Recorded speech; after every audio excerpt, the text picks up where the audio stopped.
Welcome to Goober Time with Dr. Chris Chismore, hosted by Tom and Griffin. We are your hosts, Tom and Griffin. Unfortunately, our illustrious friend, Dr. Chris Chismore, is away on his important research and unable to host a podcast this week. But fear not, dear listener, because he has left us in charge, and we are going to try to do a really good job of a podcast. This week, Dr. Chismore has asked us to talk about Optimizing Manners. Welcome, citizen soldiers, to Goober Time with Chris Chismore, hosted by Tom and Griffin yet again. Unfortunately, Dr. Chris Chismore, he was trying really hard to get here this week, but he could not once again. He tried the hardest out of every week, all the weeks. I'll say out of all of us. Out of all of us, he tried the hardest to make it here to host his own podcast, but he got caught up last minute. He did tell me that he got caught up. He's actually in the Ecuadorian Amazon this week, trying to introduce some of the hunter-gatherer tribes there to the 5-day work week. He's trying to get them shape up. Yeah, he's trying to get them to shape up or ship out. You're gonna have to start meeting people if you don't start doing 5 days a week. Yeah, he said you gotta get a GDP for this little tribe, and we're gonna introduce the 5-day work week, and it's gonna start changing your life. Because every day is Sunday to these people. What I appreciate about Dr. Chris Chismore is not just that he's trying to better the world and change the world and bring the human race to another level, but that it's, I'd say, 95% of the time focused on uncontacted tribes. Yeah, he's really focusing. He's mostly focusing on uncontacted hunter-gatherer tribes in the 21st century. well, last week he was helping. I mean, they're not all like uncontacted. I mean, there's some people who prefer many tribes just prefer to live. Right. But last week he was with some Mongolian nomads who just wanted a longer horse. That's right. And I think it's really cool that he's out there doing work that nobody else is doing. Yeah, well, he wants to help people. Yes, he's helping people who would otherwise either not receive that help or would otherwise flat out refuse the help. And he says, no, trust me. Yes. You're gonna when I can introduce you to products like Soylent. It's gonna change. It's gonna rearrange your brain. You're gonna want to come join us on the rest of us for the ride. Yeah, when he's teaching these tribes about testosterone levels, he's teaching them about just pure capitalism. Well, yeah, they're gonna love that. They're gonna love that. Pure free market libertarianism. Yeah, you're in the middle of the jungle. You're living a life. You are, you have your customs, but you need to know it's Tuesday and there's work to be done. You got to at the very least know it's Tuesday. Yeah. Y'all are sharing a little too much, and God damn it, it's 3 p.m. on a Tuesday. Yeah, and you should be acting accordingly. And sometimes he just screams at him a little bit because he's found that's a good motivator. He just says, "Wake up, you!" So that's the work that the doctor's taking. That's where Dr. Chris Chismore is this week. But he loved our guest last week, and he said more of that. Floored by the jazz scientist. So he said, bring more experts on, but make sure they're not diluted by big media. We should make sure there's a caveat with all our experts, which is don't trust experts. You should not trust experts. No. Experts, they're maybe the number one problem in the world. They're lying to everybody.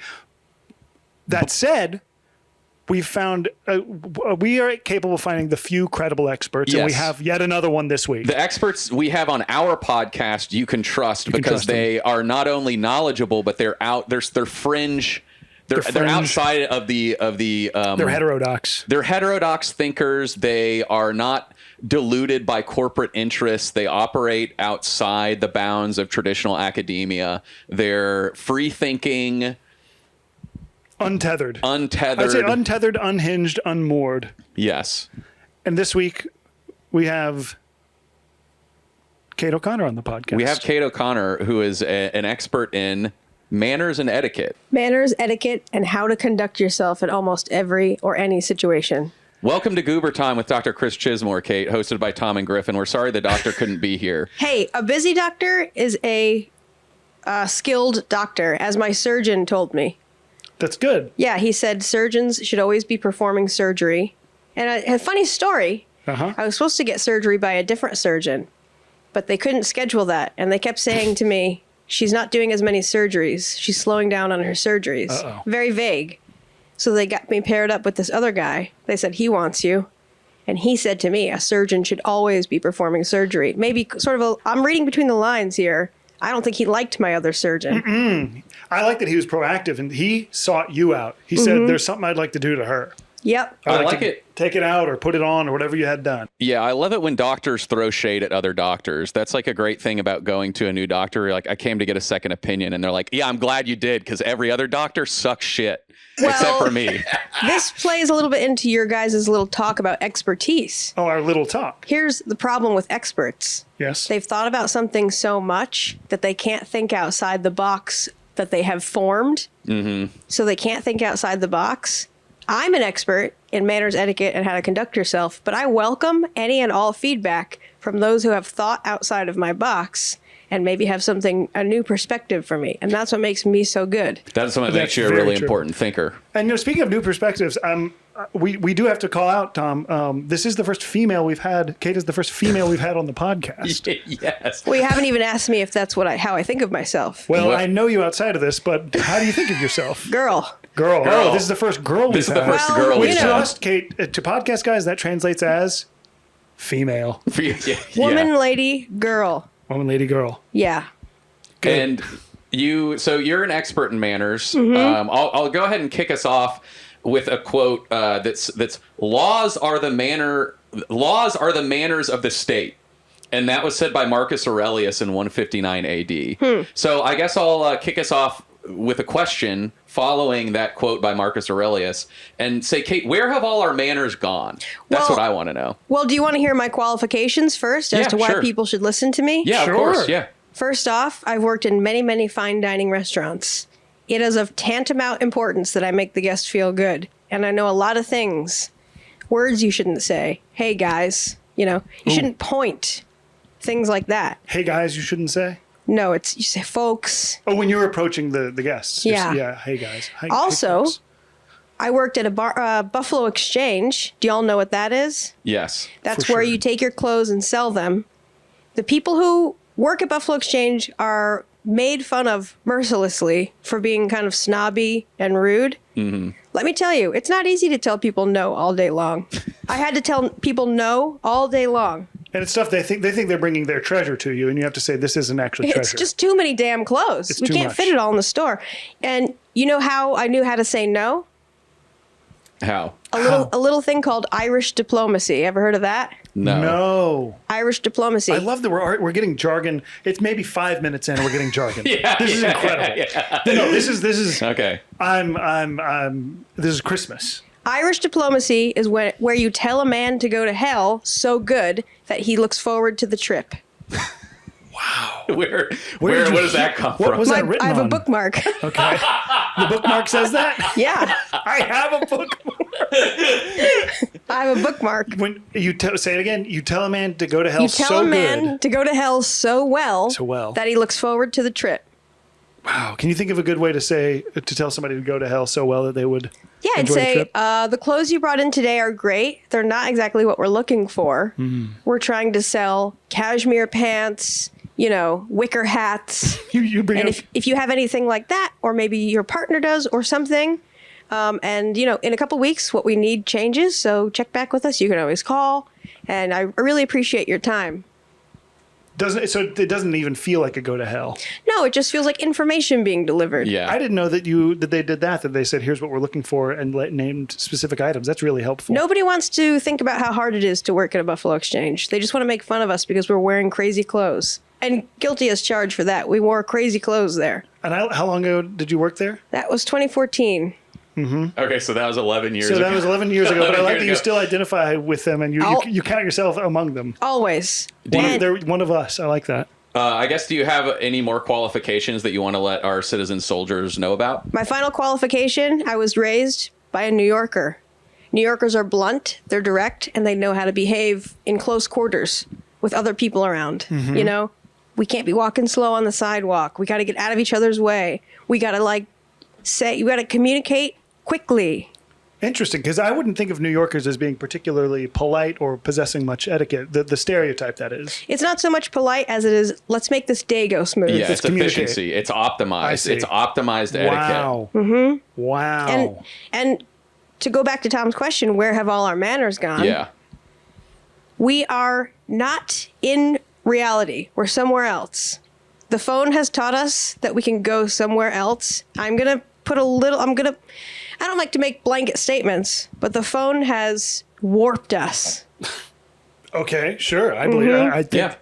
I wouldn't count that as a blanket statement at all. I think it's No. absolutely true. Yeah, I think when you say warped us, like warped us in what ways? We're not in reality, and we're not thinking about like other people, or what? What do you? How's it warped our manners? I used to know two clairvoyant twins in Chicago.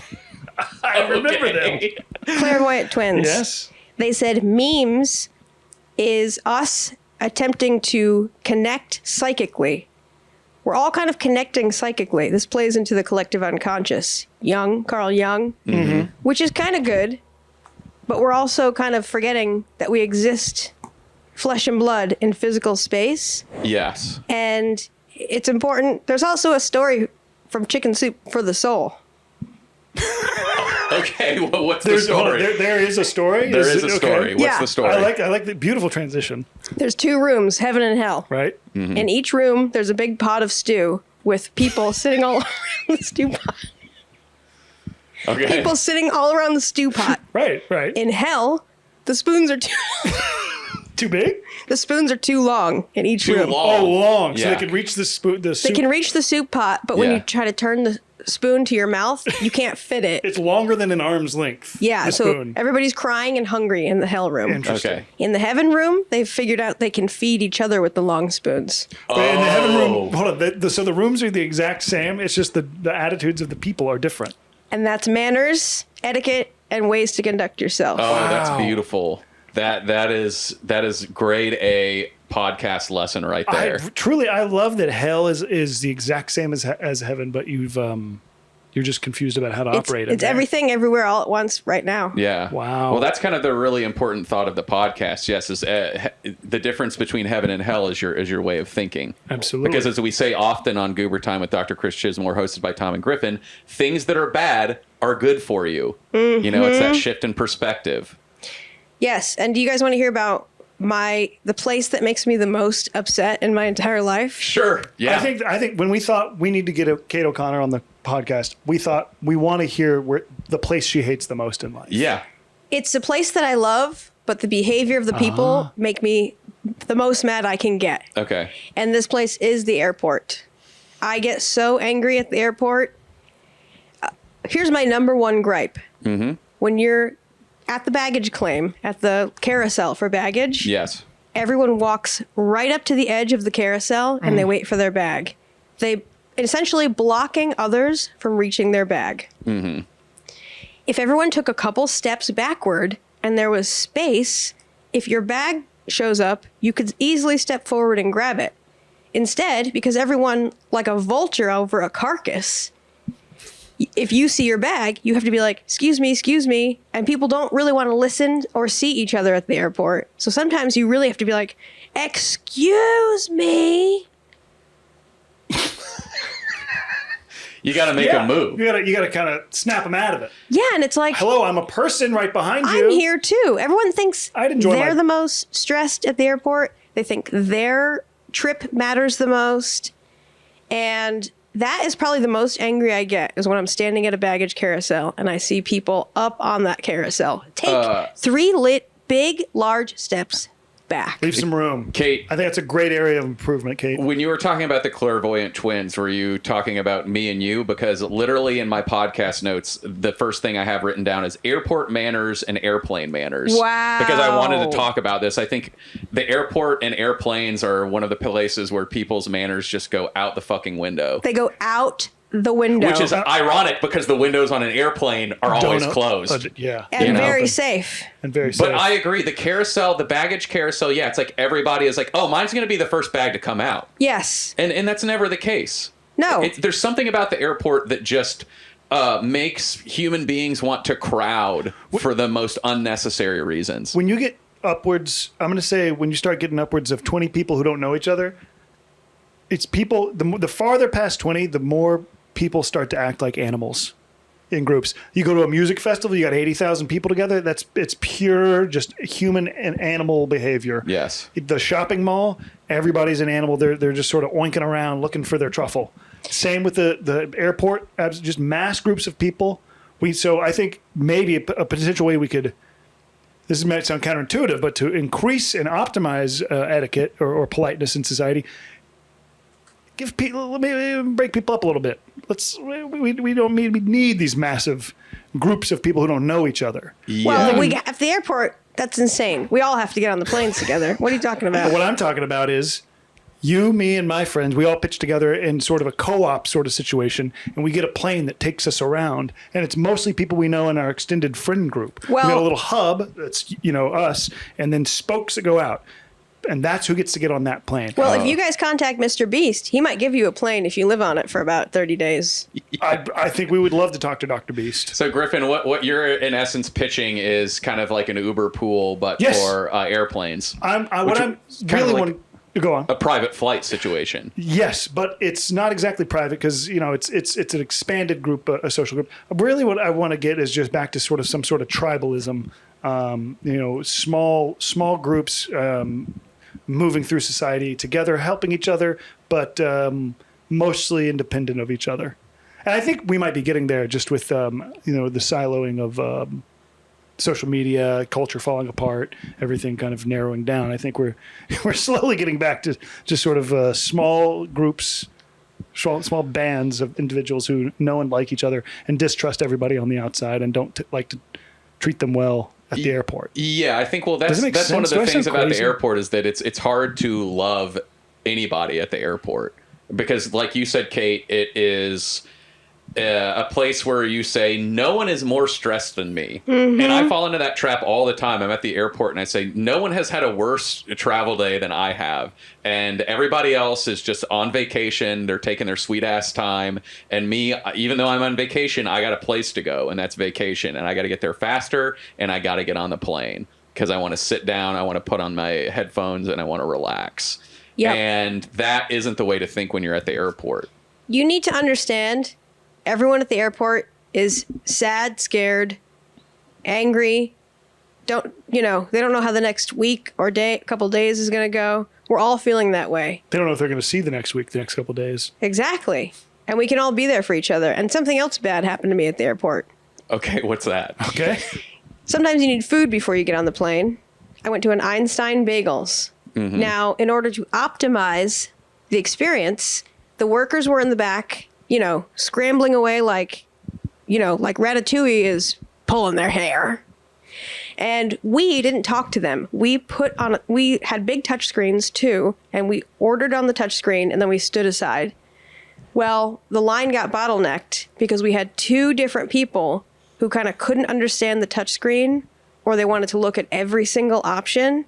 And I thought to myself, how are these people having such a hard time navigating this touchscreen? Because I know these people are on their phone 23 hours a day. Yes. And then I thought to myself, oh, they think they're scrolling. They're liking these touchscreens. They're just sitting here looking at the touchscreen. They're hypnotized. They're Hypnotized. They're enjoying this, just the more screen time. Yes. Yeah. And me and everybody behind them, I was basically burning a hole in the back of their head staring at them. Through sheer psychic willpower, please just pick a bagel. This menu is small. What's the decision here? Yeah, it's Einstein's Bagels at the airport. Airport menus always have reduced menus anyway. They got like 3 things at every airport restaurant. Pick one, eat it, get on the plane. It's not going to be good. It's Yeah. going to be hot and salty. Mm-hmm. That's It's gonna all. be really salty. Hot and salty. Soggy, too. And I had I felt really good about myself. I spent very little time on that screen. And whoever got the screen after me, I'm sure deeply appreciated that. Yes. I know that feeling well. The feeling of everybody in front of me in this line is fucking it up. Mm-hmm. You're getting to the front. There's 30 people in line. You finally got to the front, and you're pulling this. Let me get. Wait. Do y'all do asking questions? Things you should have resolved all of that before you got to the front. This is leading right into my next manners situation area, restaurants and bars. Okay.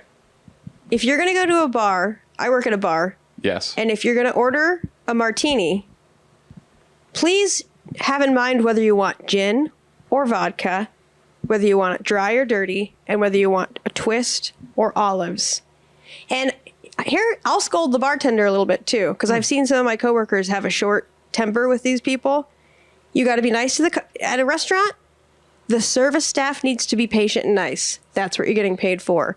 As a customer, as a courtesy to the others in the restaurant, have an idea of what you want.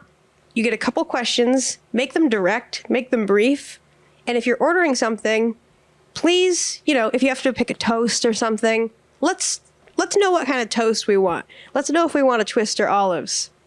If you're intimidated by the menu, a lot of these menus are online. So You're saying people need to be doing the research. people should be doing their the own research before they show up. Yes. Yes.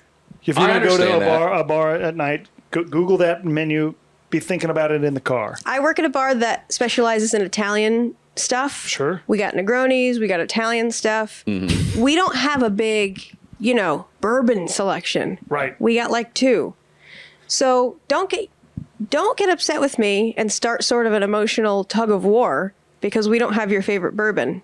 We've got some pretty good bourbons that I think will wet your whistle. And it's kind of on you that you came here, Yeah, do you get a lot of bourbon guys who come in and they're upset that they don't have like a flight of bourbon they can try? Yes, and we get a lot of beer heads. We only have 2 beers at my bar. We have a light beer and an IPA because we're focusing on Negronis and stuff. Italian stuff. Yeah. And the beer people are rolling their eyes. And I say, Waltz is right down the street. Wow, Kate, and we're getting so close to doxing your place of work, and I can feel the circle on my life just getting smaller and This smaller. is great for me. And it's like, hold on, it's like Fortnite, and our listeners are the other players on the map, and I'm kind of by myself. And Thomas said the circle is closing in on Northeast LA. He's in there somewhere, and every week Tom finds a new way to sort of let people know where we are. Yeah. You've done my work for me. You've done his work for him. You've done my work for me. My goal is to slowly reveal that where Griffin lives. Not necessarily where I live, but where Griffin lives. And I give a detail about the North LA every single And week. now we have Great. a detail about where you work. But in Griffin, you didn't really have to tell Well, I'm people saying where my sphere. Yeah, but you're inferring now that I'm where implying. Kate's work is Well, as close to you. I didn't- Which, well, that's what I was trying to avoid. Now you've just said that. Let me settle your mind a little bit. People outside of LA think it sucks. They don't want to come here. That's good. So no one's going to Uh-huh. come looking for you. People inside of LA, they don't want to get in their car and drive too far. So they're too tired and too overwhelmed to come find you. And they have other stuff to go do. They got way their too own much lives. other things going on. They really have to figure out, who do I know that's maybe a little bit more famous than me that I can kind of They got bigger fish associate to fry. with. Yeah. Yep. But other than killing me and then hopefully Tom. And if they kill you, that's good because I said life's getting a little hard. yeah, life is all. getting hard. I feel like there was a thing that when I took a Greek philosophy or Greek philosophy and like playwriting class or plays class in college, and one of the things that keeps showing up in Greek plays is something along the lines of like the best thing to have is an honorable death, and the best thing after that is to have never been born at all. That sounds good to me. Or better even than that is they're just constantly like begging for like, I wish I had never been born. It shows up time and time again. Well, that's a good launching point into my third manners expertise area. Okay. Okay, Going off of, people are too tired to come find you. this is great. This is Yeah, we're really getting broad great. to We're start getting off. broad. Okay, what's the other manners area? All right. This is a big one. Weddings should be more like birthday parties. The invites should go out a couple weeks before the wedding. It should be like a backyard barbecue or something. Mm-hmm. To me, a wedding is not a big deal. It doesn't impact my life whatsoever if you get married. That has nothing to do with me. I don't need to know about it. I don't need to hear about it. right. Invite me. It's easy to get married. Invite me to your 30th or 40th wedding anniversary party. I'll fly somewhere for that, and I'll be proud of you for that. That's quite an accomplishment. or I something. think that is really going to be polarizing to a lot of our citizen soldiers. I don't know why I can't say that right That's now. hard to say. Anyway, I think a lot of our listeners are going to be polarized by that, but I love that. I think that's the type of opinion we want on Goober Time with Dr. Chris Chismore. Wait, why do you think that's polarizing? Because I think a lot of people love weddings, and they say the wedding is the biggest part. My marriage is the biggest day of my life. So to have other people say, "I don't give a fuck about your wedding," let me know love that. 2 weeks beforehand. Don't tell me when you're getting married. Let me know when you've been married for 40 fucking years. That's Refreshing. I'd Yeah, say that's breath That's of fresh something air. to celebrate. That's quite an accomplishment. And Tom, I'm thinking about what you let us know before the podcast started, which is most of our listeners live in Melbourne, Australia. So I'm wondering what they think about weddings. Do It's we not think that they most. are really? Oh, not most. It's just that out of all the cities, we have the most listeners in Melbourne. Got it. I'm still curious. What do they think about it? If you live in Melbourne and you're listening to us, do you agree with Kate? Sound off in a 5-star review. There's almost no other way to contact us. We do I guess read that's only all on the Apple reviews. Podcasts. Yeah. So we do read them. Go Every on, Kate. wedding I've been to a couple fun ones. Disclosure, I went to Tom's wedding. Is it okay that I say you're married? Yeah, that's okay. That's okay. I liked Tom's What? wedding. It was in the city I lived in. I didn't have to fly anywhere. And I had a great time. You got to go home at the end of the night. I guess I don't care that Tom is married, but I'm happy for Tom. If I really get into it, I Yeah. don't care, but I'm glad that he's happy. Yeah. I'm glad he's happy, but I don't care. I am like happy, that. and I am not offended by the fact that you don't care that I'm married. A lot of people shouldn't care that I'm married. Right. The only people that should care that I'm married are like women or men who want to fuck me. And marry you, yeah. Yeah, and marry me. Yeah, Really, that's they off the get married. table. Yeah. Other than that, it really doesn't affect anyone else's life other than mine and As my a- immediate families. As an adult who finds it hard to get quality time with her friends, instead of all these weddings where there's too much going on and the focus is all on one couple, I wish we would put more importance on maybe some getaways where we could all get away to a house together. There's no focus on any particular person. We're all spending quality time together. Sure, we're dropping some coin, But it's to be together. but it's not in Yes. service of one. We're not putting one couple on some kind of pedestal. Not to mention, you don't really get much FaceTime with the wedding couple. I was going to That is say, so true. you almost get zero FaceTime with Yeah. them. Even if you're at the front table with them, they're getting pulled in every goddamn direction. Yeah. You're there for pictures, and you can kind of talk a little bit during dinner, and then after that, everybody's wanting to talk to them. Everybody's wanting to dance with them. Everybody's wanting a photo, and you got to watch them interact with family members and distant family members. And that we they don't may even not- get videos of the wedding night sex. We don't even get. I'd say that's one of the biggest areas of improvement for weddings. Yes. If So you're you- going to do it, show us a little bit of that sex. Show us a little bit, maybe some softcore, not full everything. Not just Not the penetration, just the petting, the skin on lo- skin. tit Yeah. out, The dick lingerie, out. the silk underwear. Is what constitutes softcore? Can you have cock and tit be on camera, or is that Yeah, no? I just think it's when you show the penetration is when it becomes quote unquote mouth hardcore. stuff? Mouth stuff is hardcore. I think you could show mouth stuff, yeah. Yeah. Okay, so yeah, just Little mess bit of around, that. just kiss on it a little bit, Yeah. back and forth, and then quit recording. And I'd say airdrop that. You should be still. I think you should still be near us. You should do this in the wedding venue. Yeah. Just start airdropping it to your close friends. Yeah. Just to let us know how it's going. So you're saying that you would much rather spend coin on general friend get-togethers instead of weddings, which I think is a really important thought. What other wedding etiquette do you have for listeners, viewers, citizen soldiers? Elite thinkers. Let's see here. Let me think here. No speeches, or only ask people to make speeches who like to talk. Yes. The shy speech giver who's shaking, let that poor person off the hook. Hard agree. I think speeches, you get like maybe 4, 5 total. 20 minutes of Any speaking, more than hopefully. that is absurd. It's I've been to a absurd. lot of weddings where there are like 7 speakers. Everyone's getting up. Like the sister-in-law, the sister-in-law is getting up saying how she knew the bride. And like these aren't people who are good at public speaking, nor do they want to be. Or they No. think they're good. Some of them think they're good and they're bad. I'll give it to people, and then I think a lot of people get up and they know that they're not that great, and they're just trying to be nice, and they get up and they're like, okay, well, this is how I met this person. There's for those of you who don't know me, Yes. Kelly and I have been, or like, for those who don't know me, I was roommates. Thank you for doing it in with-" both voices. Yeah. I was roommates with Brad freshman year, and we, played Hilarious stuff that Ultimate happened. Frisbee, and I can tell you a lot of embarrassing stuff about this guy. And then sometimes they proceed to, and it's kind of weird. Yeah, and they're always either too long. They're usually too long, and there are some good heartfelt speeches. There are some people who understand that, like, I think like the heavy roast has gone out of style in the wedding speech. And thank God. Yeah, thank God I'm not hearing as many heavy roasts, but yeah, a lot of times it's just like a nothing burger. A nothing Yes. burger is awful. I think that we should talk about ourselves as little as possible. I'm bored by my own damn life.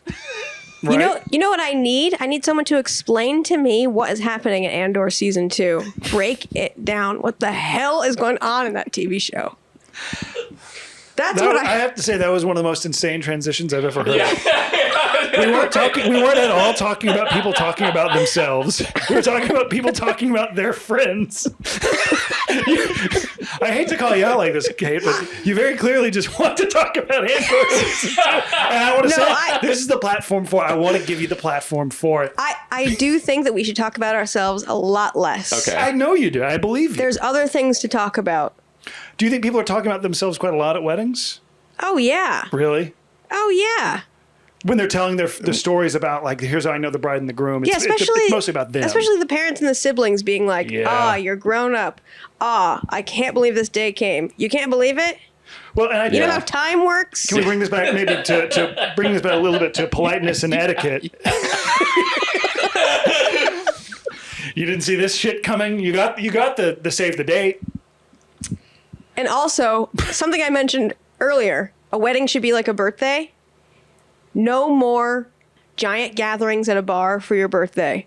You're going to have a birthday and you're going to invite 30 to 50 people to shuffle around at a bar. A crowd with other people. It's already crowded. We got Yeah. nothing to do except kind of bump into each other. No one has cell service. You're at Edendale. No one gets to feel bad for themselves on their birthday. If I hear one more person be mopey on their birthday, guess who doesn't get to have birthdays? Dead people. Mm-hmm. Uh-huh. And if I have to go to another bar, you know what these events feel like? They feel like work parties. Yeah. They do. They do. They feel like work parties. They feel like a networking opportunity more than I'm seeing my friends. Or then you kind of, which I think is a good impulse. You silo off to the side with your friends. You and your 4 friends who you actually really like. You end up Yeah. talking to the same people you talk to every night because you get tired of network. And then you guys kind of splinter off and you go network with a guy that you don't really see all that often, that you're friendly with, but mostly you could at best hope to do business together. yes. Yeah. In some capacity. Bar birthdays feel a lot like weddings, in that you also don't get to see that much of the person. 'Cause No. they'll be like, hey, I'm going to be here. They send it out to like 60 people, 50 people on a big BCC. And then they're like, I'm going to be here, drop by, like if you email it 60 people, 30 will show up, maybe less if you're lucky. And then, everyone's kind of crowded around. The bar's never big enough. And then the person is always just trying to talk to all of their friends. Or it's just like, if you're like 30 something, have a birthday with like 3 people. Exactly. Find a Smaller specific event. groups. And sorry, we're going off down a deep hole. And I just want to say, we're talking about all of this because it is essentially disrespectful of others' time. It is. Do not invite me to a big bar birthday. That is bad manners. It's bad manners. It's bad manners to give a fucked up speech at a wedding. If you don't like to talk and they're making you talk, here's the advice: be concise and sincere. If you know how to be funny, you should be funny a little bit. That's starting to get into, you're kind of actually a little bit good at public speaking. But if you're giving a speech at a wedding, your main concern should be getting these people off the flight of your talk as quickly and safely as possible. And if you're not thinking about that, you're fucking up. Yep. Good public speaker, bad public speaker. The core value is, how can I respect these people's time? Yes. They've given it to me. Secondary thought, how can I talk about the time that I caught Brad sucking one of the professor's dicks and he's actually a little bit gay publicly, or whatever fucked up weird story you want to talk about. Wow. Sorry, I don't know. If you're going to tell that story, send video of it. Send video, yes.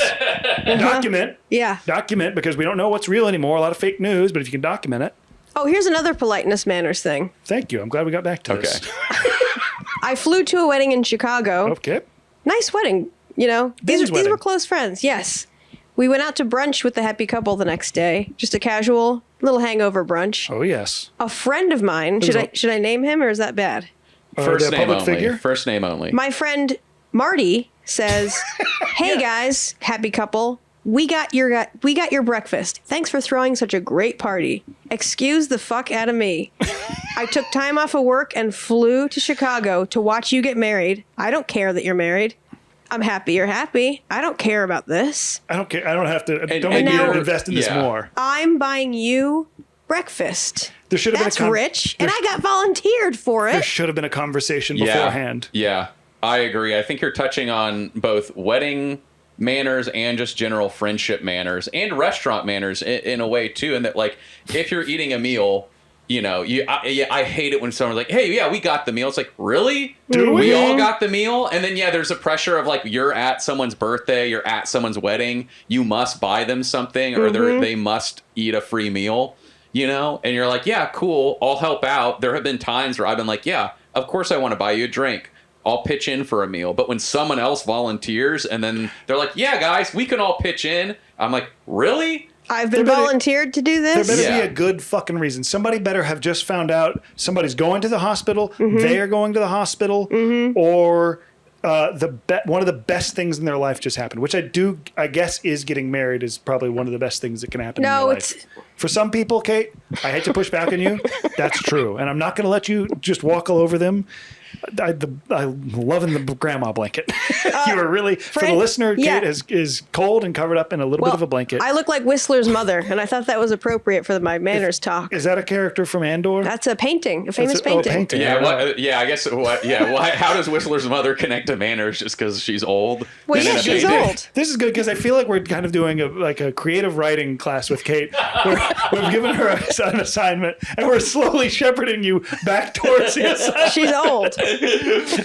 Whistler's mother is old. Yeah. Yes, Wait, yes. and old people enjoy manners, They prize manners, and they've lived so long.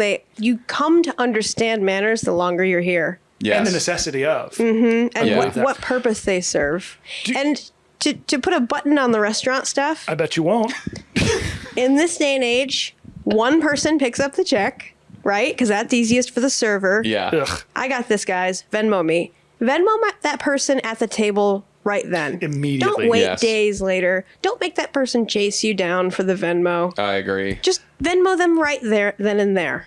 I give a big ick because I sometimes get frustrated when there's a group of people, and I understand that it can be overwhelming for the server. But I think my knee-jerk reaction there, and my maybe former perspective, I guess I can be talked out of this, but was you have a thinking machine supercomputer that knows what everybody here got. No, it doesn't. And I mostly No, it doesn't. Okay, maybe it doesn't. But you still got a thinking machine supercomputer over there that knows what we ordered. It seems like y'all should have it fucking figured out. I'm mostly saying this because 1 year on my birthday, we went to Lonesome Rose in Chicago. That was awful. And they treated me like I should have figured out how to get, I don't know what it was, 15, 20 people who had all just wandered up to the bar and ordered. They just kept us on one tab, and they're like looking at me like, okay, so That how was you do bad. this? That was one of the worst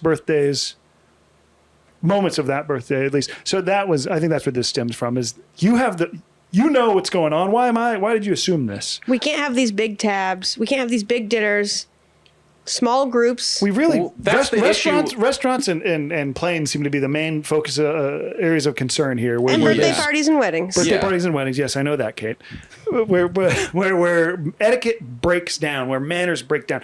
I'm sorry did you have something you want to say? No. Is what I would like to know and maybe talk about a little bit is, do you feel like as a society we've gotten less polite, less I wouldn't know because I've only been alive Etiquette. just a blip. Well, I would think back in the olden days, But in your they were blip. abusing peasants in the medieval times. they were hitting them, Yeah. ripping them Yeah. apart via horse. It seems like manners have always been a part of our society and society in general, but they've shifted and generally been, something that people like to say they observe in public, but once they get in private, everything goes out the windows and people still behave poorly. Well, wait, what?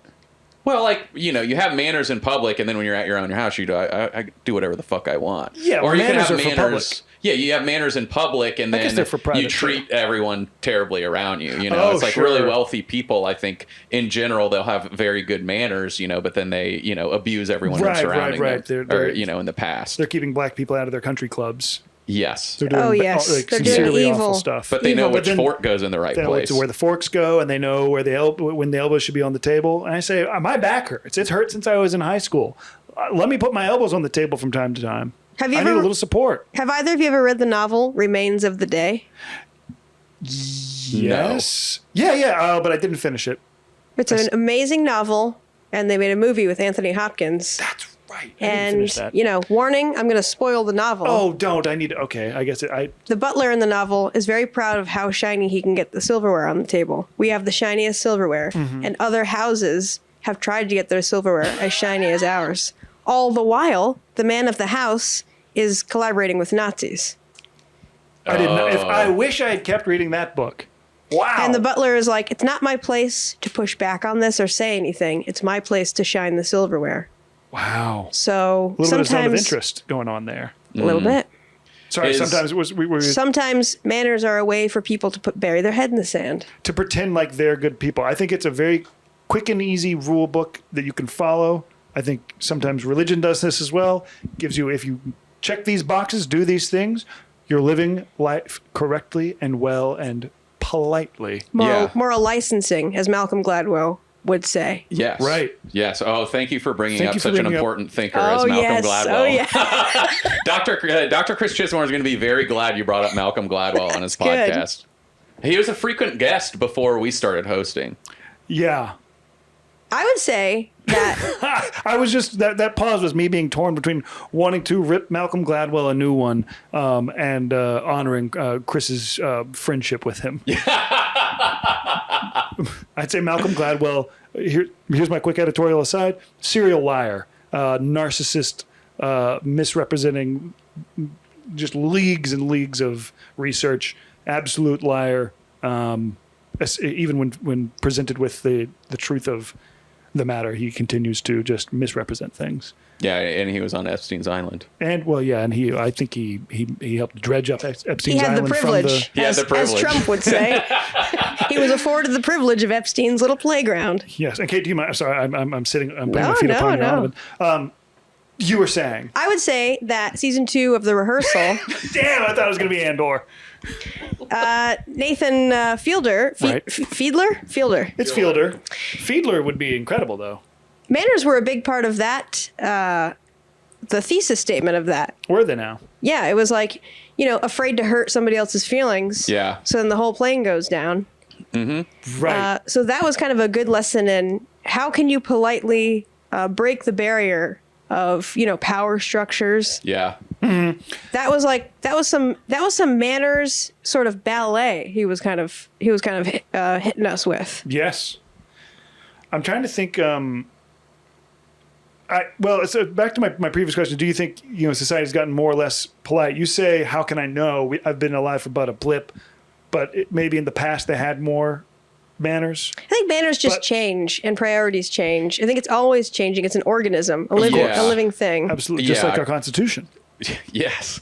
Yeah, I think the whole who do you Venmo, when do you Venmo? It's like that's something that didn't even exist for us, 10 years ago. We're putting those manners Really? together in real time. Yeah, we're figuring out manners, and they are just modern. They're just kind of tweaks on previous foundational etiquette of like treating other people nice. If someone is doing the heavy lifting of putting all the charge of a 20-person meal on their card, make sure they have the money immediately instead of making them hound you over the course of the next week and then just be like, oh, I'm so sorry. My life is just so busy. I'm just so busier than ever. I'm just so much busier. I'm so busier. I'm so busier. I didn't think that dinner would get that expensive. Yeah. Oh, yeah. Sorry. I'm just an eccentric. I'm a creative person. So I just, my Yeah, mind I goes have- other places. I have this That's diagnosis. I have that diagnosis. Hey, Yeah. I don't need a your doctor's fucking homework. I just need $45. Don't give me your doctor's homework. Let him do it. Give me 45. I love that. Yeah, I love that. Don't give me your doctor's Don't homework. give me your doc. That's like Judge Judy has "Don't piss on my leg and tell me it's raining." And Kate O'Connor, you have "Don't give me my doctor's homework. Give me 45. I need $45. Yeah. We're adults. Just give me the $45. Give me the fucking 45. Yeah. And, you know, to build from there, I think phone etiquette is kind of in a new place. Okay, how I think so? when me and my friends are together, and you two are there sometimes, Oh, Kate Yeah. and her friends, and then sometimes you and I are there. well, That's sometimes incredible. we can't get everyone together. Right. Some And people are sometimes busy. There's your friends, and then there's me and Tom. You are the friends. I know. You it as was my funny how you- friends. It was funny how you phrased it. When we're all having a conversation together, it's almost like pulling your phone out is almost like smoking a cigarette right at the table or kind of stroking it right at the table. It's a little rude. It's a little crass. Yes. I think no phone rules when we're sitting around together. And if you really have to look at your phone, say, I'm so sorry, I'm waiting on a text, I'm waiting on a call, or step Yeah. away from the table. I'm waiting on $45 from my last bipolar dinner. friend. My mentally ill My friend. mentally ill friend, mentally who, ill friend who's- who can operate perfectly in every other way except when they owe me $45 from Or I need a phone call back from them. Or they're posting on Instagram stories and I don't have my $45 yet. The hell? What the hell are you the. doing? Yeah. You can post about world events on your Instagram stories. You can Venmo me $45. Exactly. We can help. I'm a fan of sorry, just to bring it back. I'm a fan of announcing what you're looking at on your phone or what you're doing on your phone. If you're going to Showing do each it, other Yeah. things. show me the phone. If you need to for the group, if we're discussing something and we don't know and we're all kind of curious, how did Jet Li get started? Yeah. We're talking about it and none of us know.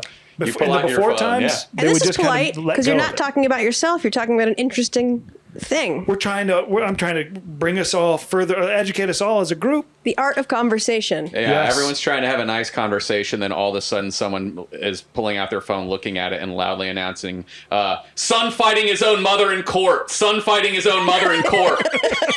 Just to show that, like, hey, I'm at least watching something interesting. That's what popped up on one of my feeds today. I said, Son fighting mother in court. yeah, it just said, a son fights his own mother in court. And it was like fist fight. I didn't even watch the video. I just said, I need to get off the fucking internet. Yes. That's the first thing you log online, and that's the first thing you see. That was a good reminder to be like, what are you doing, man? Get off of here. I think another big one, sometimes you're hanging out in a group, everyone's chatting, and then someone goes, Ozzy Osbourne died. You know, that's the first thing that pops up. And Sure. finding out like that, oh my gosh, everyone pulls their phone out. It's true, it's true. Yeah. Yeah. That can kind of bring people together sometimes. Mm-hmm. And I think Tragedy. that is an important thing of like etiquette of like, yeah, if you are going to look at your phone, let everyone know what's going on so we can all take part of it. If it's news and it's interesting news and not just really sad news, then yeah, everybody can be like, whoa, Ozzy Osbourne just died. Let's all talk about our personal experiences with Ozzy Osbourne, which is going to be exciting. Because if anybody does have personal experience with Ozzy Osbourne, that probably leads the conversation. Oh, yeah. Yeah, Yep. it does. Did that? I just depressed Tom with that. No, somehow. I just Something about were there's you part just of me that lamenting just his that his- also just hates that of like when someone's like, oh, Ozzy Osbourne died, and then everyone gets to be like, oh, and then Yeah. you get through that moment, and then someone is like, well, I remember watching, like they're the only person who had a. They make it about them. Well, Well, it's just the only way you can talk about that. You didn't have any personal connection with them. You can Yeah. only mention the things you consumed that they created, which that's all Yeah. anybody can do. And if you all, I don't know, that's a brief conversation to me. Yeah. Oh, Ozzy Osbourne, he was shuffling around on MTV, and I saw that some. Okay, let's Yeah. move on. Cool. Anyways, back to the $45. Yeah, back to the $45. Let's talk about that. When am I going to see it? When am I Yeah. gonna see that soon? You have a billy club. You're kind of thumping it in your offhand. Billy stick. is What it's else called. matters? What else matters? What else? Yeah, well, I was manners. going to ask, Kate, you've touched on a lot of like friendship manners because I think a lot of these things, I mean, airport manners is one thing. Driving manners. We haven't talked Driving about manners. driving Yeah, manners. we've touched on some friendship manners, but like a lot of this does go back to like, how do you treat your friends? I think wedding How do you stuff.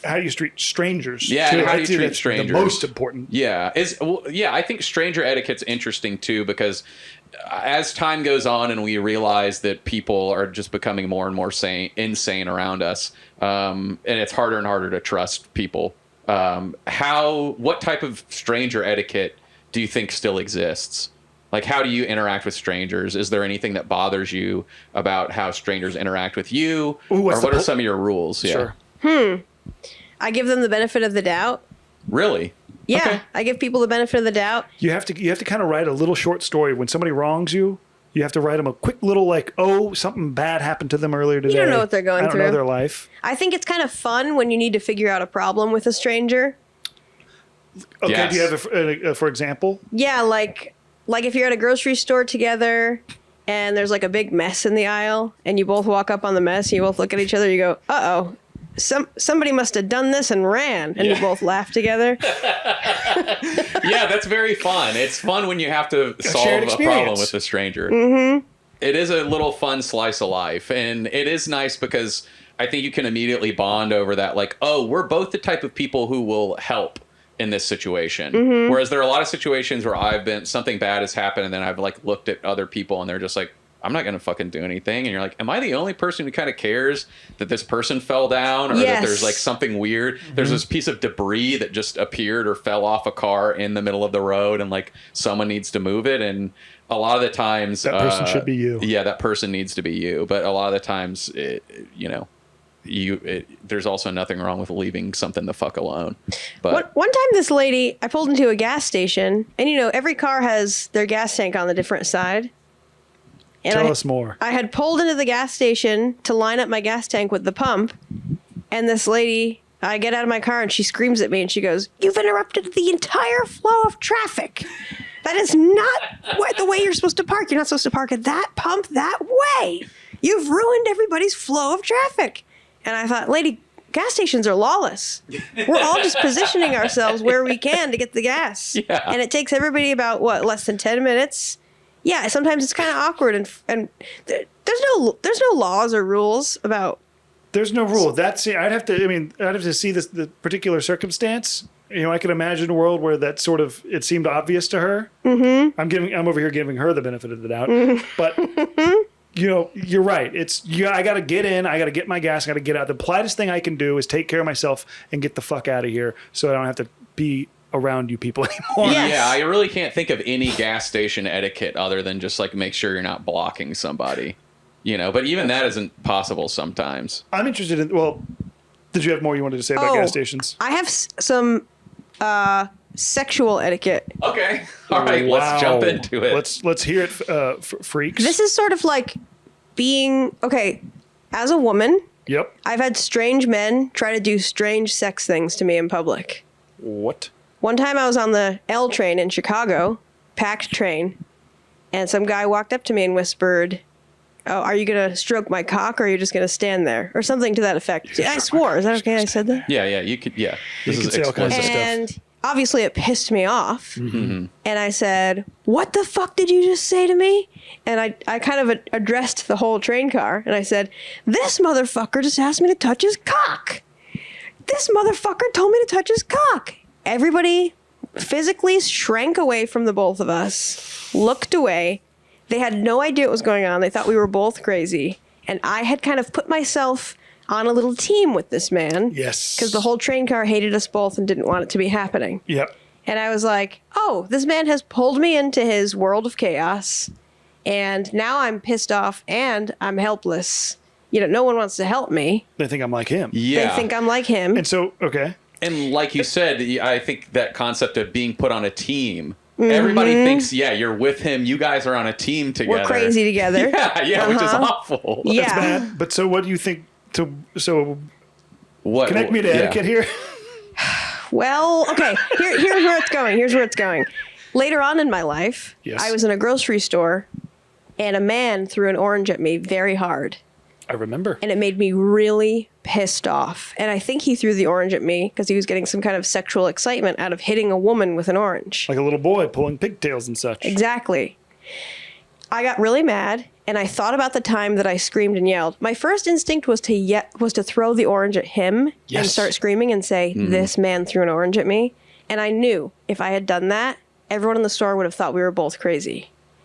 So I took that information and I picked up the orange and I stalked him all through the store with the orange. I held it above my head and I showed it to him and I basically chased him around the store And he kind of, I think, wanted a reaction from me. And I tried to give him a very subdued, haunted house. Weird reaction. Yeah. So you just follow along. You didn't say a thing. I kind of matched his energy. You just kind of let him know, I know what you've done. Yeah, you haunted him around I the grocery haunted store. him, What and happened? I kind of out crazied him.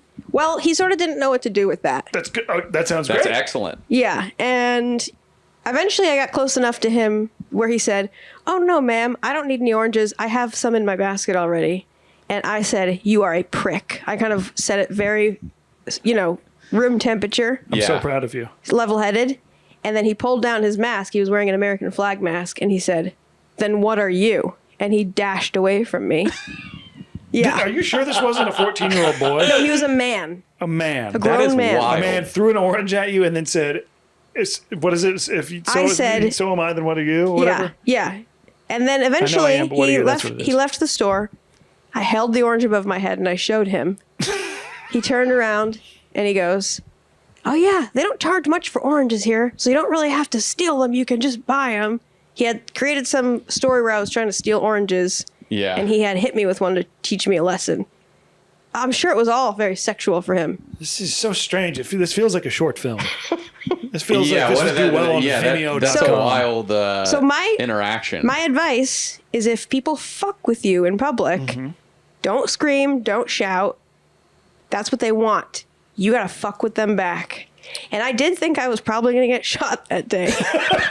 He thought he was going to his car to get a gun. He was dressed all in black with a black leather vest and an American flag mask. Yeah. And you guys know this about me. I went to the school neighboring Columbine where there was a high school shooting. For the listener and the viewer, Kate went to a school near Columbine. So I've had, public shootings in my brain since I was about 16. I've been kind of ready to die in public since then. yeah. And I thought, if I'm going down, people aren't going to think I'm crazy.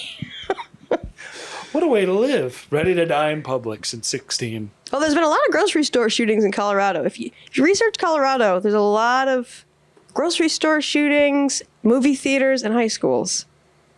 Not polite at all. Okay, so you covered a little bit of sexual etiquette with strangers. Do you have any sexual etiquette with people that you love or want to be engaging Yeah, I guess with? I thought we were going to get some sexual advice Yeah. and etiquette, I and guess not just a time a guy sort of The classic, harassed you. the classic is advice: never stop flirting with your partner, never stop dating them, and you gotta keep the flirting, hot and heavy. You can't just get into bed and say, "All right, let's do the thing." And I think maybe within that is you have to maintain manners, etiquette, and politeness. Yeah, You manners, yes. And mandarins. You look nice today. Okay, Bring so us you're more saying just- it's always good to give some compliments when you're starting Oh off. yes. It's also good have to sex. just do little things for them. It's Yes. good to set the table. It's good to hold the door. It's good to I'm thinking of It's basic just answer. more relationship. Basic- less actual having sex. You're I'm trying saying to just you bring hold the this door to- for them to foreplay is getting the door held open. Well, I'm for trying you. to get it away from just basic relationship advice and do something about the topic that Well- we've all agreed we were talking about. Yes, I was going to say the biggest piece of sexual etiquette I can think of is announcing that you're going to come. Oh, that is good. That That's is sexual really good. etiquette. Yeah. You must say, Thank I'm going God. to come. God bless Tom Because Fell. if you Yes. don't say, I'm going to come, and you come, then, the other person just hates you. They feel boxed out. Yeah, they show feel that in- boxed out. They show that in movies sometimes. I'd say almost every time you see a movie and somebody's having sex, if there's any moment of finishing, Yeah. they're just kind of coming. It's a guy just kind of, and then they're kind of rolling off. There's no communication whatsoever. There's no, I'm about to come. Yeah. There's no, how are you doing? Is this good for you? Yes. I'd like to see a little bit more of that in Yes. cinema. That might be a path forward to a little bit more politeness. Yeah. in our Another piece of society. sexual etiquette they never show in cinema is cleaning up. I think it's polite. There's good sexual etiquette to grab, your preferred method of cleaning up, whether that's a rag or like a piece of toilet paper or paper towel or something. Like I you want to prefer clean cloth, up. Yeah, 'cause- cloth. Yeah. The paper kind of Hose. can leave paper. It can stick Right. to you. Yeah. Well, and you Or- need to ask what's your preferred texture. Ask. Yeah, Ask ask. more questions. I think you could also be a little bit proactive. Pull those sheets off. Go ahead. Take those sheets off. Take them down to the laundry. Take them out to the laundry. You having a Oh, one night yes. stand with somebody? She gets Pull up. the sheets she off gets up her to go to the bathroom. She goes to the, have a quick body wash afterwards. Take those sheets off for her. Take the, Yeah. Take the pillowcases off. Mm-hmm. At the very least, put them in a pile at the end of the bed. That's And good. leave. Or maybe take them home with you and wash Yeah. them and then bring them back. Oh, I You guess take that's them not- home, wash them, bring them back, put them back on the bed. And so we're not doing this again. This is a Ain't one that night the worst? stand. Putting the sheets on the bed. It's one of the worst things I've ever done in my life. Every every time I I do hate it. doing it. Our expert in etiquette. Ain't that the worst? Just putting the sheets on the bed. That's the worst. And/or It is. season 2 sheets on the bed. We knew what we were doing when we got We knew Kate what we on. were doing. Okay. So there's some good sexual etiquette. Is there anything else that we're forgetting? What other areas? In I sex? think reciprocating. I think reciprocating Yes. is great in sex. I think if someone goes down on you, you go down on them. If they want If that. they want that. You've want that. asked. You've Yes. asked. Consent, of course. Yes, consent first. Not too much consent though. Yeah. Milady, may I do May I- this? Milady, may I do that? May I kiss you? Yeah. There's some And this is yeah. confusing. I think this is where people get, especially men, are like, "Oh, what do you want? You want me to R word you, or you want me to ask?" Right, men are saying that a lot. In the circles Tom and I run in, it's like it's a lot of men. Yeah. They're like, it's like I just don't know. Does she want me to R word her, or does she want me to ask? Unfortunately, men, this is kind of the charismatic area that you got to feel this out. And Yeah. You got to have a vibe. Yep. You I gotta know have some some men, riz. some men who just full on ask or say, "I would like to kiss you. May I kiss you?" First date, second date. That's what they're saying. My friends who are dating, they don't like that. I gotta say, good on you for trying. Good on you for making sure. But boy, if you have to ask that explicitly, the answer's, I'm gonna guess no. The answer's probably like, I don't really wanna. Yeah. I You should really be able don't. to kind of tell. Yes. I really don't think there's anything wrong with if you're on a date with someone, especially like a second date, and like the vibes are good and you're like in a situation and you just gently go in for a kiss or gently go in for physical contact of some sort. Like it's unreasonable for, even if the other person doesn't like it, I think it's unreasonable for them to be like, "What the fuck?" You know? Yeah. like, okay, we're on the second date. Yeah. We are standing. There's a little bit this awkward, like it's implied, like this is what romance is about. You have to figure it out. Like you got to take a little bit of a risk here. Just being like, "I would like to kiss you. Can I kiss you?" It just Freaky. takes, that to me is like too much etiquette. Yeah. Which is an interesting point about etiquette and manners is like, can there be too much in your Yes, opinion? there can. This is kind of like the thing where it's like, when two people are trying to go in the same area, and it's like, you go ahead, no you. Oh my gosh, just go. Yeah. Just go. Just pull the car in. Somebody has to Absolutely. move. Pull the car in. You got to the stop sign first. Just fucking go, unless you're like, my penis is jammed, or like Right. my something Sometimes is your messed penis in my gets car. jammed. Something is messed up My in my car. vagina is open. My vagina is open. My penis is jammed. My butthole's swirly. My butthole got swirly mode. I gotta Yeah. get out of the vehicle. Indicate in some way that something is wrong with your body or your car, and that you need to go. But there's no reason just to be excessively polite Can I- when you're driving. Can I ask? Yep. This is maybe going to be really helpful for the viewers. Tom, how might you signal to a car across the way that your penis is jammed? Or Kate, and Kate, same question to you. How might you signal to a car across the stop sign from you, the intersection for you? My vagina is open. Like, Hold on. So your hands on the wheel. This is happening. yeah. There's a little bit of who's going first, and you hold up your hand and you go like that. Yeah. Yeah, I think in a lot She's of kind of excessive I think she's pointing trying to down make to two of her fingers look like a vagina. Yeah, this is open. like the vulva lips. The vulva Yeah. lips, And they're yeah. opening. Yeah. Okay, Tom, how might you signal? I think- my penis is jammed. I think of like, Yeah, pointing down to the penis. that seems like you're kind of having a great time with your dong. oh, I think people would know. Well, it's you're not like important this, that seems to like the you're other rocking car out. to know what necessarily is going on. It just is like, hey, I'm preoccupied with something on my body in my car. You got to go. Or there are clearly times where it's like someone's like, hey, I don't know what I'm doing. Sometimes I'll signal to somebody like, hey, go ahead. I don't know what I'm doing. I turn on my hazards. That's what hazards are for, saying I have no idea what the fuck is going on and get away from me. And I'm hitting respect pause on the that. drive. Yeah. That's what hazards are for. This It's is like for me to I say think you you should like- leave sketch where he's like, I have no idea what's fucking going on. I just learned how to Sure. drive. That's what hazards are for. Is signaling I other got a situation going on. You don't want any part of this. Yeah. I got it handled, but just go around me. Yeah, and everyone respects that. And I think that hazards are a great piece of driving etiquette to do. Because it's just universally understood of like, if you are hazards in an area where you're not supposed to be in, people are like, you're not going to be there long. It's being like, hey, I'm not going to be here long, and I will signal that to you because I am letting my car run out of battery, in essence, by putting the hazards on. And now, what about use of horn? Oh. This is, I think, this has to have been talked about before. This is maybe some. On a men's podcast, I would hope so. But let's talk. We need it really. Well, I was gonna to say we need levels of horn. We need a little. This is like a stand-up routine or something like a Yeah. common a trite thing. We need Yeah. a little polite toot toot, a little friendly hello. Yep. A more guttural, fuck off. Mm-hmm. Maybe Yeah. oh my god, I need help. It's We need in- different tones. It's insane that we have the garbage infotainment systems with all this sort of worthless bells and whistles of like being able to hook up to Starlink or whatever the fuck, but we do not Language. have levels of horn. Levels of horn. Yeah. Right. There should be Levels of a horn. light screen. Yeah. I'm giving you the benefit of the doubt with the light Yeah, screen, just so you yeah. know. You can you can try to finesse it on your own. You can. You can kind of tap that thing. Yeah. But then I have a hard time. My little toot toot on my little horn on my Rav is Rav4 hybrid, by the way. It's hard to hear from within the cab of the car sometimes, so I'm not even sure that it's really popped off. Yeah. I've driven by probably. I feel like I've driven by you, Kate, before and tried to. That's another thing you can do. You can throw in a little pattern, recognizable pattern. Yeah, Yeah. that's playful. People hear that as this is some. This is I'm a nice playing. thing. Yeah. But I'm just not sure if the tapping works. But I guess the solution is let's make those things a little bit more tactile. A Yeah, little bit more sensitive kinetic. and yes, yeah, you need Velocity. more. We need them to be more of an instrument rather than like a blunt force. Yep. Horn. And it's I feel like again, but this feels trite to say, and it's insane that hasn't been addressed at any point by any car manufacturer. Big Auto.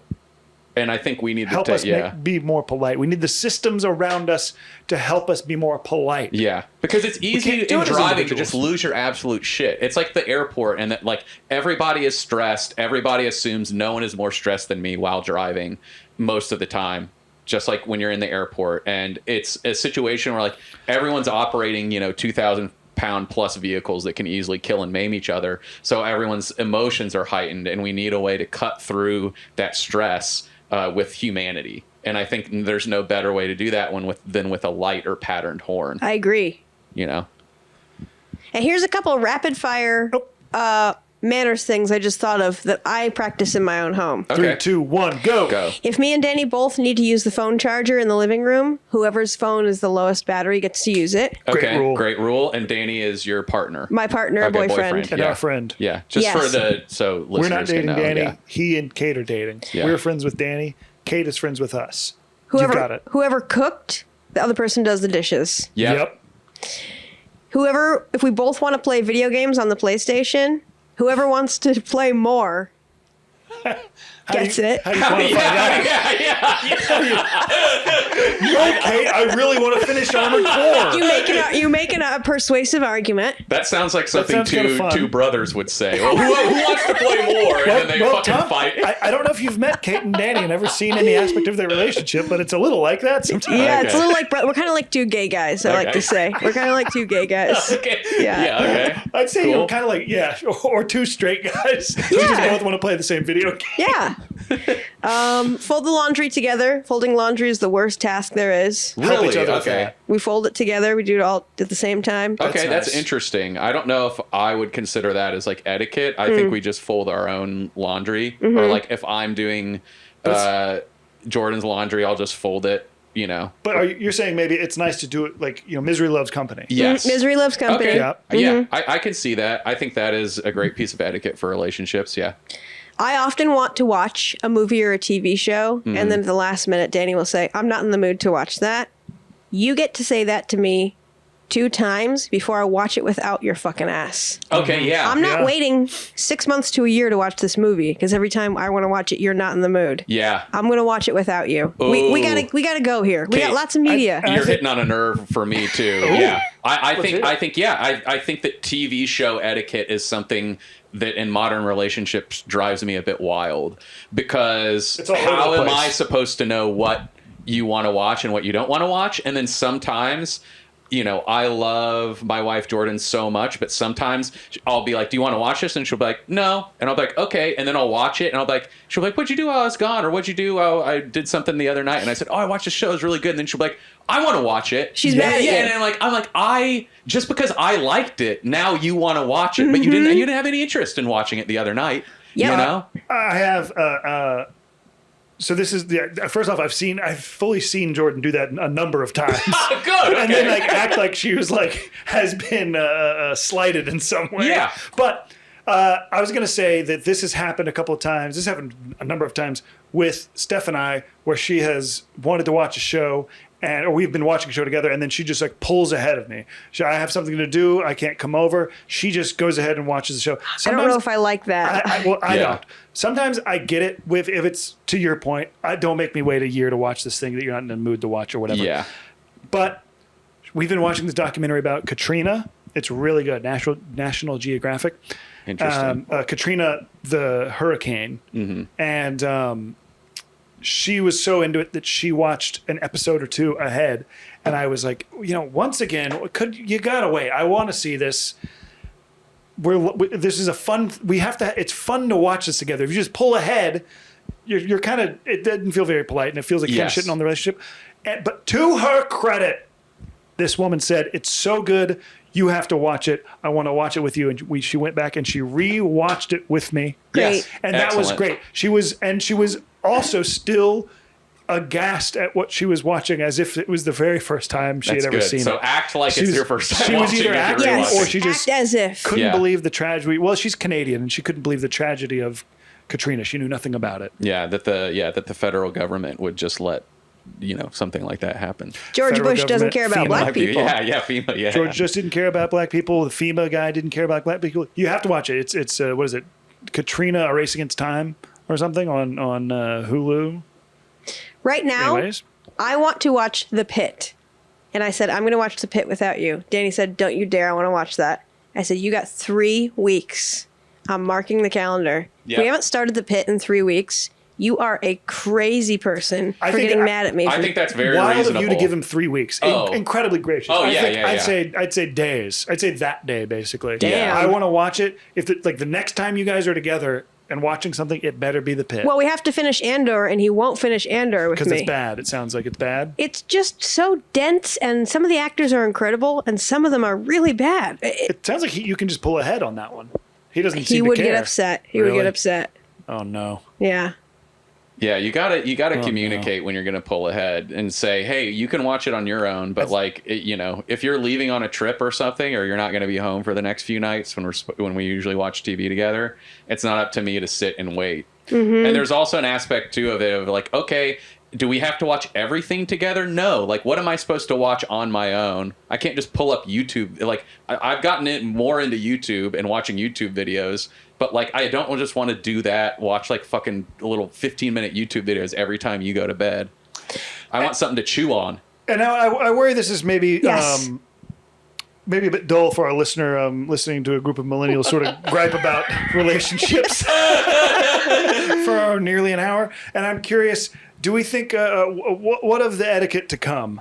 The future. Where do we see the future of etiquette? This is a great topic. Where do we think AI is going to, or technology is leading etiquette? Griffin. Well, it's again when we were talking about clairvoyant twins. Maybe we were talking about me and Griffin because I have what kinds of manners can we learn from AI? AI is basically, if you've not used much of ChatGPT in specific, AI is customer service. It's All it just is trying to be manners. customer service. Yeah. And it's fucked up manners. It's doing manners so bad or so hardcore that it makes it be bad sometimes. It just seems like it's desperate to do whatever it is you want. And that has, famously resulted in it, teaching people how to like kill themselves and stuff like that. because it's trying to. The best manners would be to help you slit your wrist right now or whatever it is. This has happened. This is documented. I'm not crazy. I have heard of this. Okay, thank God. It lied to me the other day. I used it for the first time and the most extensively, trying to do some. What? Well, Griffin just goes. He goes. I think it's going to be boring for our listeners to hear people complain about relationships. And it's like, so AI really fucking screwed me over in this editing situation that I was having, and it said it was going to do something that it couldn't let me do. I wasn't going to go all the way into Wait, it. what's even more boring than hearing people talk about relationships is hearing Talk talk about about their interactions, their personal interactions with AI. I wasn't gonna. I do not. It's like everyone. Yeah, people are like, well, I asked ChatGPT. I don't give a fuck. and like that is another piece of etiquette: is do not tell me what you did with ChatGPT. Great. Unless you found something that is going to make my life better. Unless you found out that it has my personal data and is telling everyone my fucking address, like something like that. Big Do not concern for tell Tom. me. Do not tell me what you did with ChatGPT. None Okay. of my business. You didn't like that I told you about how it lied to me the other day? I mean, you didn't it was find that interesting? It was interesting for our friendship, like because you're my friend. But like, am I I'm allowed? not going up Griffin, and you tell got to people tell on that the story on the street. pod. I'm not gonna tell it on the pod. You were about to tell No, it on I was the just pod. talking about that it lied. I was just gonna say it lied to He me. was about to tell it on the I pod. wasn't gonna tell it on the what viewer. Did it seem like I was about to tell it on the pod? Yep. Let us know in a 5-star review. 5-star reviews Kate only. says so. She's our guest. My prediction about politeness and manners, what I'm kind of seeing right now is I'm seeing a lot of people call for boycotts of big corporations. I'm seeing Yeah. a lot of people being like, you really should delete your Spotify. You really should. And these are the reasons.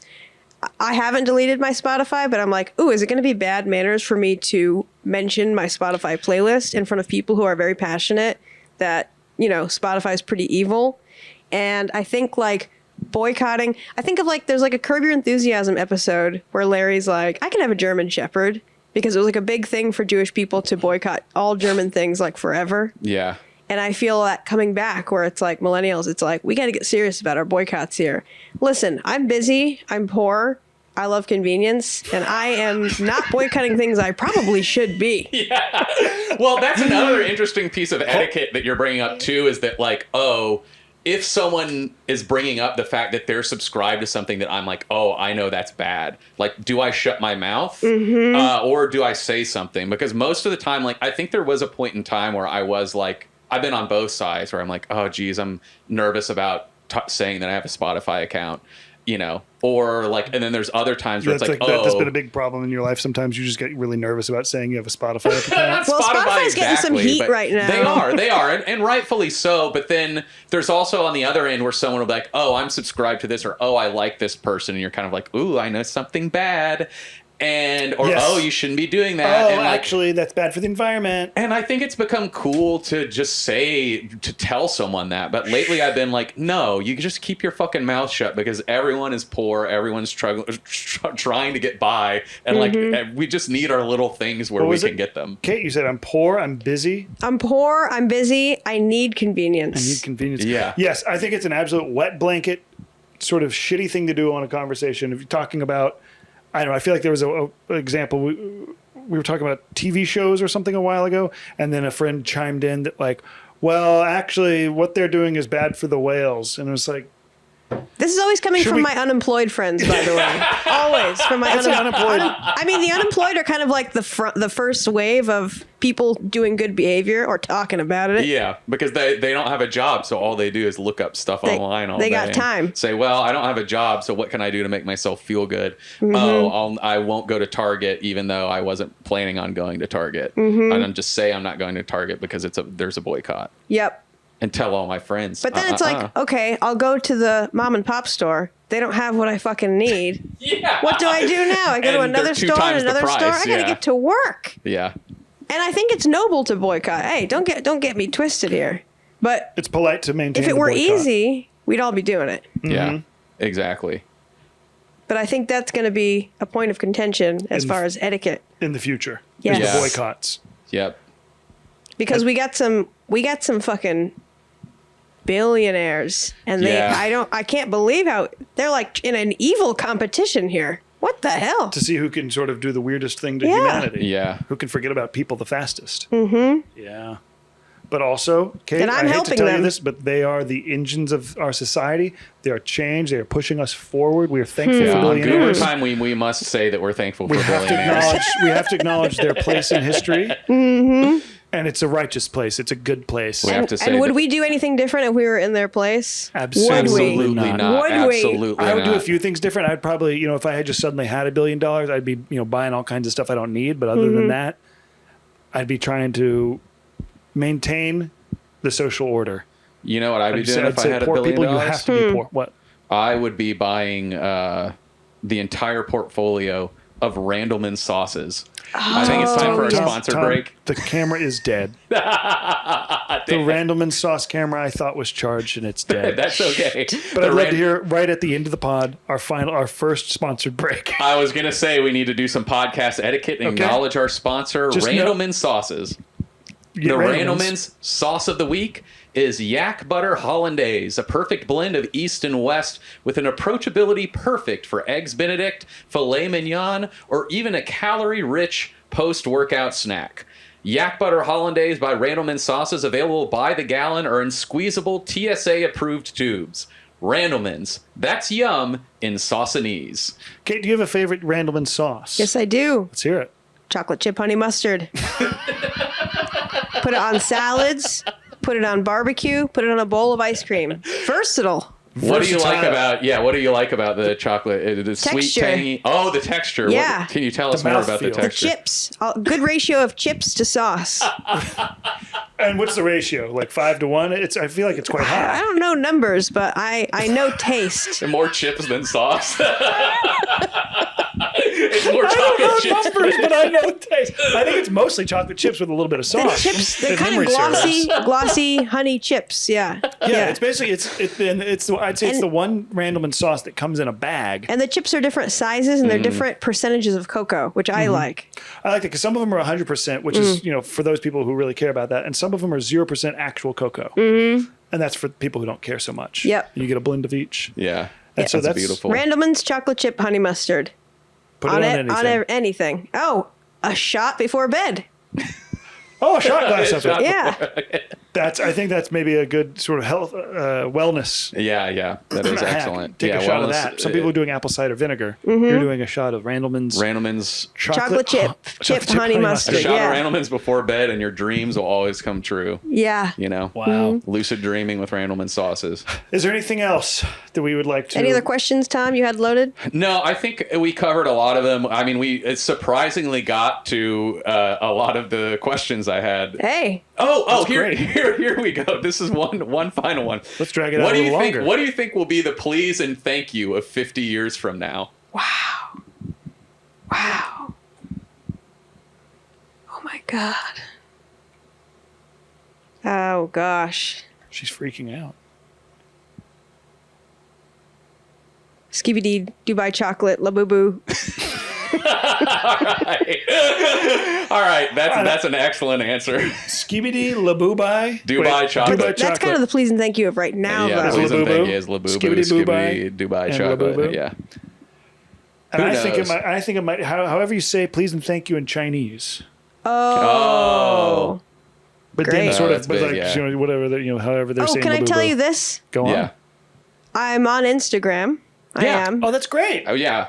A Plug lot whatever you of want to our plug. guests haven't been on Instagram. And in my feed, I started to mute and unfollow anything I didn't want to see. And I'm trying to teach Instagram, show me something I will like. Yeah. And Instagram sort of floundered, didn't know what to show me. Finally, it kind of landed on my sweet spot. It's expats, people who moved to another country, kind of doing little skits about what their culture is like and what the new culture is like. Like a Korean woman who lives in England, a Vietnamese woman who lives in Germany, being like, Vietnamese people be like this, but German people be like this. And I have changed. It's so heartening to hear that is a genre of It's a genre. Instagram. And Instagram was like, video. I don't know what to show you. I don't know what to show you. And I kept doing mute, unfollow, mute, unfollow. Yeah. Finally landed on what I wanted, which is culture and manners around the world. Yeah, Wow. that's interesting, and a great way to play back into manners. This kind of niche content that is hot on the internet. What would happen if a Vietnamese person went to Germany? Would love to find out. And Kate knows. They like that it's not so hot and humid in Germany. Right. But the winter's a little too cold. Jesus Christ. Oh, well, Kate, do you have anything you'd like to plug? Anything coming up Anything else? I thought, on the future? I started a Substack, and I'm really proud of my Substack. That's It's called right. The Broken Elbow Newspaper. I started it when I broke my elbow last summer. I do it in a sort of a cheeky newspaper format, but mostly it's sort of like my thoughts and opinions. You know. It's great. And that's It's really great. well written. It's really fun to Yeah. read. If you don't like reading, trust me, you're gonna like reading this. You'll one, like to bro. read this, yeah. You get It's you really get funny. Kate's opinions every week. Both Griffin and I are subscribed. I look forward to it as Tom often doesn't as know it if I'm comes out. subscribed. Yeah, I do. Tom subscribed, yeah. Yeah, Tom we both subscribed. read it. Yeah, my wife reads it. She loves it. Everyone loves Kate's Substack. Are you a paid subscriber, Tom? No, I I didn't turned know. on paid. Don't Uh-huh. feel any pressure, anybody. But I might do some paid content. I think I might watch Entourage and charge for that review. Okay, so how do people find you on Substack if they want to find you? It's I mean, you could find it in my Instagram bio. My Instagram is @Kate's_opinion. I'm sure you guys will tag it in whatever this is. Yeah. It's Yeah. been a podcast mostly. For sure. Yeah. Yeah, it's linked in my Instagram. Incredible. And Okay, it's cool. going crazy viral on Subs. Open up the Substack app. I'm sure it'll pop right up. Right. Top of the page. Oh yeah. Wonderful.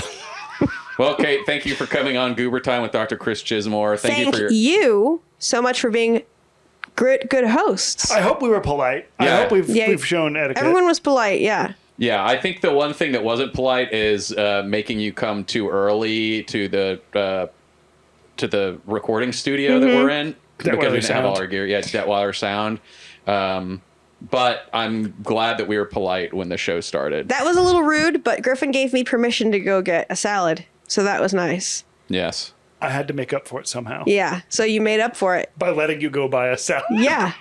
And citizen soldiers, I hope we were polite to you by giving you a good episode. I really hope we've respected your time. You are Loved, you are important. no one No one thinks thinks like you. Welcome to the awakening. Welcome to the awakening. I Great can to be never here. say it straight through. Good to be here. The podcast is over. Yeah. Have a good night. Stay safe this week. Don't do anything bad to anybody. I don't want to getting out there that our fans are being impolite. Okay. Okay. Goodbye. Goober Time is produced by me, Griffin, and Lauren Talmadge. Executive produced by Tim McGower. Associate producer Ahmed Stork, and aspiring producer Little Jimmy Penn. Goober Time is engineered by Roger Goodrich and recorded at Detweiler Sound in Humboldt, Tupelo, Mississippi. Sound mixing by Reed Armband with music by Laser Monster, which is Griffin in the past. You can check it out at lasermonster.bandcamp.com. Tom's costume was provided by Padma Lakshmi with catering provided by Kokomo's Mungo Lounge. Kokomo's, if you can't take her here, you can't take her anywhere.